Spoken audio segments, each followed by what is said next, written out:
أحمد حما رشيد. الآن نبدأ بعملية تصويت.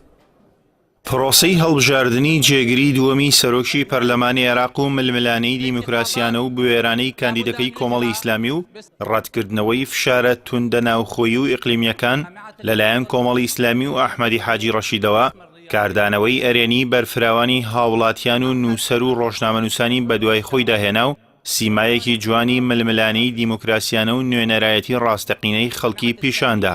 لە چوارچێوەی کاردانەوەکاندا ئومێد محەممەدی ڕۆژنامەنووس کە خۆی شاهیدی ڕووداوەکانی بەغدا بووە نووسیوێتی بەس خۆم دەزانم بڕی ئەو پارەیە چەندە کە خرایە بەردەستی ئەحمەدی حاجی ڕەشید تا لە ڕکابەری بکشێتەوە، بەڵام هەمووی ڕەڤز کردو و تویەتی ناکشێتەوە و ناشترسێت.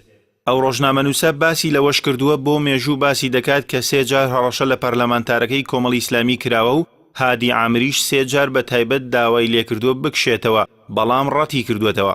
هەروەها ئاوات حەسەن چالاکوانی مەدەنی دەڵێت وەرن بەراوردی نوێنەرەکانی پارتی و یەکێتی لەگەڵ نوێنەرە ڕاستەقینەکانی خەڵک بکەن.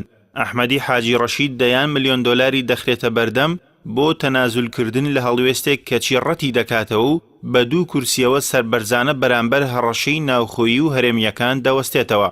لای خۆیەوە نووسەر و ڕۆژنامەنووس لەتیف فاتح فەرەج لە وتارێکدا بۆ ئەحمەدی حاجی ڕەشید نووسیوێتی پیرۆزبایی ئەم دەرنەچوونەت لێ دەکەم و تۆ دەمێکە دەرچوویت. دەرچوون ئەوەیە کە لە تەک نادادی و ستەمدا نەبیت، تۆش لە تەک ئەوەدانیت. وهذا كان بعلنية ويشوفون الأوراق المن يصوتوا.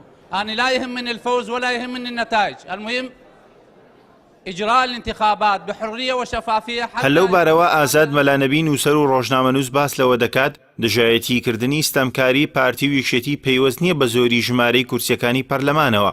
کۆمەڵی ئیسلامی تەنها بە 2 کورسیەوە لە ڕێگەی کاندیدکردنی ئەحمەدی حاجی ڕەشید بۆ پۆستی جێگری دووەمی سەرۆکی ئەنجومەنی نوێنەرانی عێراق چەند ڕۆژێکە خەو و خۆراکیان لە سەرکردایەتی و مەکتەب سیاسی پارتی حرام و تاڵ کردووە.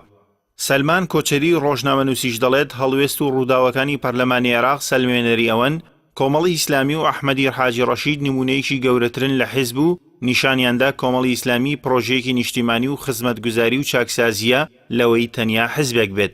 هەروەها چنوور جەعفەر مامۆستای زانکۆ پێی وایە ڕۆڵبینینی ئەحمەدی حاجی ڕەشید لە پرۆسەی ململانەی سیاسی پۆستی جێگری دووەمی سەرۆکی پەرلەمان و تەسلیم نەبوونی بەرامبەر کاندیدەکەی پارتی سەلماندوویەتی کە پارتی دیموکرات ناتوانێت کۆنتڕۆڵی ئیرادەی سیاسی تاکی سەرکەوتوو بکات.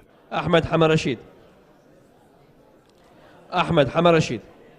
هەر لە درێژەی هەڵوێست و کاردانەوەکاندا نیاز حەمیدی نووسەر دەڵێت بەرخۆدانی ئەحمەدی حاجی ڕەشید گرنگ دەنرخێنم، دۆڕانیشی لە بەرامبەر سەرکەوتنێکی نائەخلاقیانە ئەو پەڕی بەهای مرۆییە.